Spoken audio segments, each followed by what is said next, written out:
Hello, my name is Cheryl Spangenberg and I am the creative behind the blog That's What She Said. And today we are going to talk about how to sublimate t-shirts like a pro.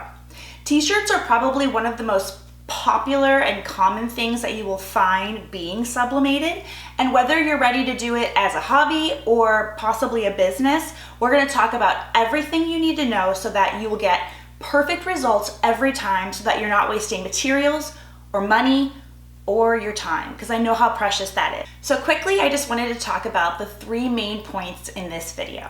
The first, we're going to talk about tools. What do you need? Secondly, we're going to talk about the types of shirts that you can sublimate on. I want you to get the best results possible, and to do so, you really need the correct shirt.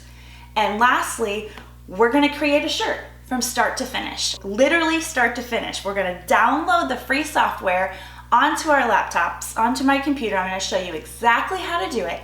I'm going to upload the design, print the design, and sublimate it from start to finish. And then after that, I'm going to quickly go over some tips and tricks so that you get the perfect results every time. So let's get started. For our tools, we need to start out with a printer. So I'm using a converted Epson printer into Sublimation, and I can leave you a link to how you do that. If you're starting off as a hobby, you want to do sublimation just for yourself or for some neighbors, I highly recommend converting an Epson printer. It's the most cost-effective way to do sublimation. If you're thinking about doing sublimation as a business, then you might want to look into a sublimation-specific printer like a Sawgrass. So in addition to our printer, we also need sublimation ink.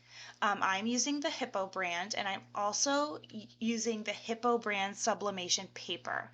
You need sublimation paper. You can't just use regular printer paper. So those are our first three supplies. And speaking of paper, you want to make sure that you use the white side of the paper. You can see here that there's a pinkish side and a white side. We want to make sure we print on the white side, not the pink side. The next tool we need is a heat source. You can use a heat press. The one that I have is like a clamshell like this one. Or if you don't have a heat press, you can also use an easy press. And I'm going to actually use the easy press today. So we'll need a mat and the easy press itself. Today I'm using the 12-inch by 9-inch for an adult shirt. You also need a piece of cardstock to use inside your shirt so there's no transfer.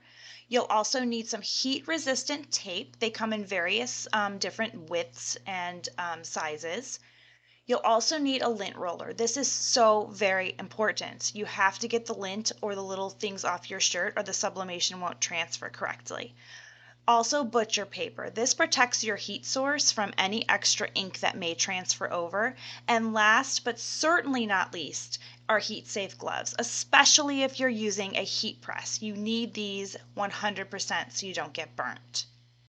Now let's talk the different kinds of sublimation shirts that you need.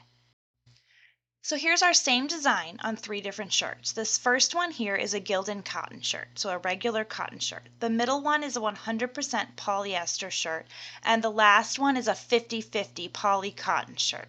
As you can see, obviously, the middle shirt is the clear winner. It is more vibrant, there is less ghosting, there is this shirt here, as you can see, I'm not sure you can see it. It's not very vibrant, and This Is My section is really, it's kind of blurry. It's not very sharp. It is just, it's very drab and I would say like vintagey. The 50-50 shirt is a smidge better, but the clear winner is the 100% polyester shirt. So when you're looking for articles to sublimate, the higher polyester count, the better. Always, always, always go for the highest polyester count that you can find. Now that we've talked tools and shirts, let's talk about how to sublimate a t-shirt like a pro. So I'm going to open a browser window and I'm going to type in www.silhouetteamerica.com. That's going to take me to Silhouette's page, and then at the very top you can see I'm going to click Software.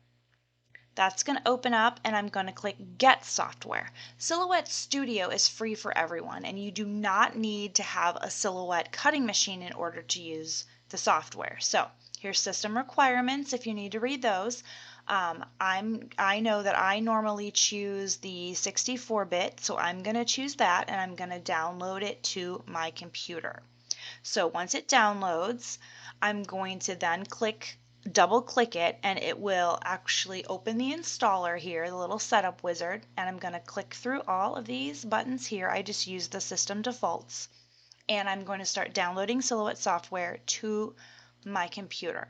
I've sped this up just a little bit so we don't have to sit here watching the bar, but it doesn't take long. And then once it downloads, I'm going to click finish, and then after that it'll ask you a few more questions here, and you want it to automatically check for updates, and I continue through here, and then I accept their terms of service to be able to use it, not a problem. And then in the beginning it's going to open up this, you can see right here, it's the basic edition. It's going to open up and it's going to go through some of its new key features of Silhouette Studio right here. I kind of clicked through them because I'm not using it to cut, I'm using it for sublimation today. Okay, so here is Silhouette Studio, and this is what we're going to use to manipulate our sublimation design for our t-shirt. So first thing, before we even upload our design, we're going to set our page correctly. So over here you can see this is a 12 by 12, and we obviously are going to be using an 8.5 by 11 to fit in our printer. So because we're not actually using the software to cut something, we can ignore the machine and the cutting mat sections here of this page setup drop down. This will be open when you first open up Silhouette Studio. But we do need to address this. So we are going to come down here and choose letter, and that's going to change. You can see it'll change our size to a letter size, which is what we're using, which is what we want. So that looks great. Let's go now and let's get our design onto our mat. So I'm going to go over here and I'm going to open, and this opens to my desktop, and I have the design on my desktop. And don't be alarmed. A lot of time transparent background PNG files will show up black like this on your computer. Do not be alarmed, because once we upload, whatever, see, you can see here that it's not black like that. So I uploaded the design here just by obviously file, open, selecting, and clicking. Now I'm going to click on my design, and if we come up here to the top, we can see it's 11 inches wide and 9.6 inches tall. And for adult shirts, I normally do about 8 inches wide. As long as this little lock here is locked, that means that it will constrain the proportions, and so I can just change this 8 and the height will change accordingly. So if I change that to 8, we can see my design has shrunk down a little bit. And now there's two ways of going about mirroring our design. And what I like to do, because it reminds me that I 100% have it mirrored, is I like to mirror it right here on the canvas so I can see that it's mirrored. That's what we're going to do right now. I will show you, if you prefer to mirror it in the print settings, I will 100% show you how to do that if you choose to do it this way. But I like to do it here where I can see that it's flipped. So for that, what I'm going to do is I'm actually going to come up here to this little handle right here, and if I hold my shift key, I can bring it all the way over to where it is. Oops. I went a little far after that, after I said that. Hold my shift key. I released it a little bit before I needed to. Okay. So I just turned this so that it will fit better on my 8.5 by 11 sheet. When I had it the other way, it was really close to the margins, and sometimes printers don't like to print things that are super close to the margins. So this is the best way to get it to you so that you'll print correctly every time. Now we need to mirror it. And in order to mirror it, I'm going to right click and I'm going to flip vertically because I already rotated my design. So I'm going to flip vertically instead of horizontally. And now we have a mirrored design, perfect and ready to go to send to our printer. So to do so, I'm going to go up here and I'm just going to click the printer. It's going to open this intermediate print box and we're going to see our design here. Then I'm going to click this print button down here, which is going to open the Windows printer box. So this box here is in correlation to Windows, and it's going to open up and show me all of my printers.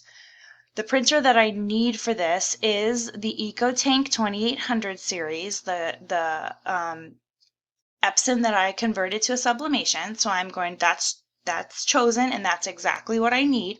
But I need to make some other changes. So to do that, I'm going to click Preferences, and that's going to open the Printing Preferences box. And here there's a few things that we'd like to check. So here we want to make sure that our document size is 8.5 by 11. We are printing in portrait. This originally is going to be set to plain paper, bright white paper. I'm going to change that to the premium presentation paper matte. That works the best for your sublimation printer with the sublimation paper. For quality, I'm going to change that from standard to high. I want it in color, so that's correct. I don't have to do anything with this section here, and I don't have to do anything. Oh, I actually only want one copy down here. I guess I did have to do something there. Everything else here is correct. However, we're not finished. We need to come up here to More Options, and I'm going to click the More Options tab. And just double checking, yep, 8.5 by 11, same as the document size, that's correct. Down here to color correction, we want to make sure that we're set to custom. Automatic will be the default, and we want to click it to custom. And then after we click that, we want to come to advanced. Once we open up the color correction advanced window, we want to click color controls. This will give us the flexibility to adjust as needed, not to a set preset. So what we're going to do here is for color mode, we're going to select Adobe RGB. That will add an option called Gamma, and we want to set that at 2.2. That should be default. Then we're going to come down to brightness here, and we're going to set that to a 9. Contrast, we're going to set to a 7. Saturation, we're going to set to a 15. And density, we're going to set to a 4. Once you make those manual adjustments right here, you can click OK. The reason we did this is a lot of times you can use ICC profiles, and if you do an ICC profile, you don't need to do this right here. But I found that these general settings right here work almost across all printers, and I find that it's much easier than doing ICC profiles. So these are the settings that I like to use for that. So I'm trying to be as general as possible for this video, and so that's why I included those in here. So after we finish with that advanced, this right here is where that I was telling you before. If we didn't mirror here, where we physically flipped the image in Silhouette Studio, we would come down here and we would click this box right here, Mirror Image. And then Windows itself would mirror the image for us before printing. But because we physically rotated and flipped the design over in Silhouette Studio, we are not going to do that. So just to reiterate, if you flip vertically the design in Silhouette software, you do not click this mirror image. If you left the design in Silhouette software as it was without flipping, then you would click this mirror image. I have so much going on in my life. I literally am like a seeing is believing type of person. So I like to look over and see, yes, this is definitely flipped. I know I'm good. So I left this unchecked here, and then I'm going to click OK. After that, we've made all of our manual adjustments that we need to make, and I'm going to go ahead and click Print right here, and that's going to send it to my printer.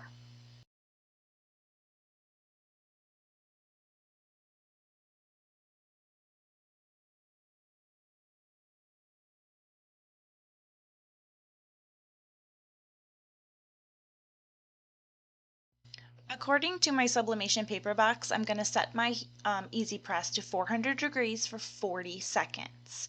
And then I'm going to do the most important step, which is lint rolling.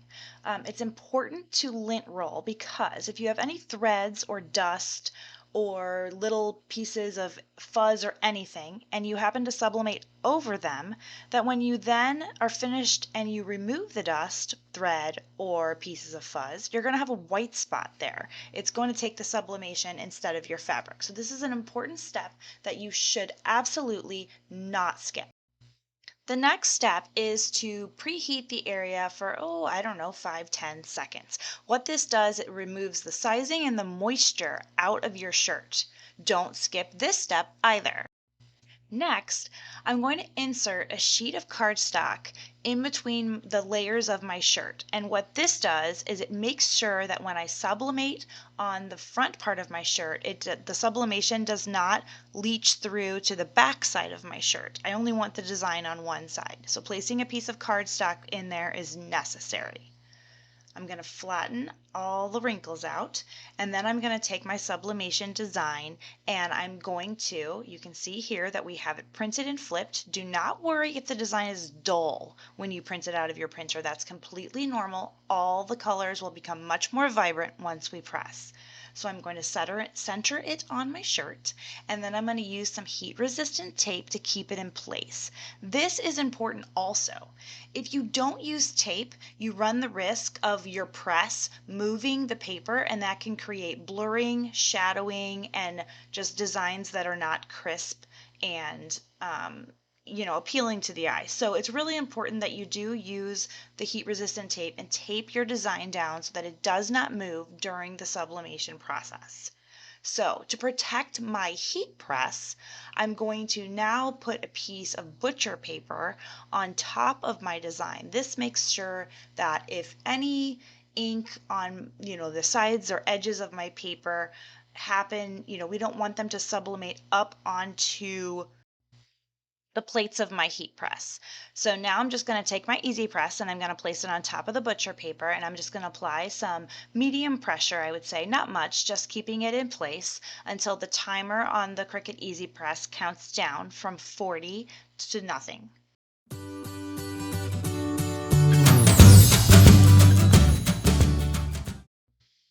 Then I'm going to remove the Easy Press off the shirt, put it back on its cradle, and then remove the butcher paper. Careful though, because it's going to be hot. And then carefully peel back the design once it's cooled a bit. You may have seen that on the sublimation transfer that there was still a little bit of ink left, but majority of it is on the shirt, and that's what we need when we use polyester shirts. That's what we get. You'll see when I pull out the cardstock here that the cardstock's clean as well, because the ink is not on the paper, it's on the shirt, and that's what's important and why we should use polyester. So here we go. We fully sublimated a shirt from start to finish. The lines are perfect. There's no shadowing. It's brilliant and vibrant and will last wash and wash again. We successfully did it, guys. Now let's talk some sublimation tips and tricks. So a lot of times when you press an 8.5 by 11 sheet of paper, you'll notice that you can see the lines of the 8.5 by 11 sheet of paper, and that's not cool. So to combat that, you're just going to go ahead and tear around your design.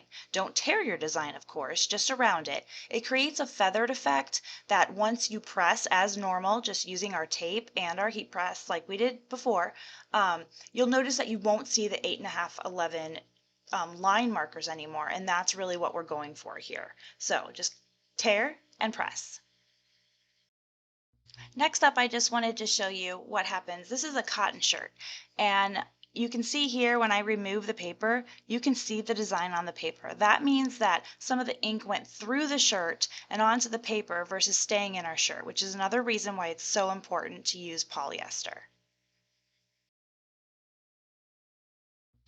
Finally, let's talk about baby onesies. I like to use the 6x6 Easy Press for baby onesies, and I like to take the pad and I like to stick it inside the shirt. What helps with this is that those little creases on the top of the baby onesie, they sometimes get underneath the easy press plate and you don't get a good transfer. So by putting this in here, the mat in here, you're lifting it up so that those edges are not going to come in contact with your plate when you press, and you're going to get the best design you can when you're doing a baby onesie. Thank you so much for spending this time with me talking about sublimating t-shirts.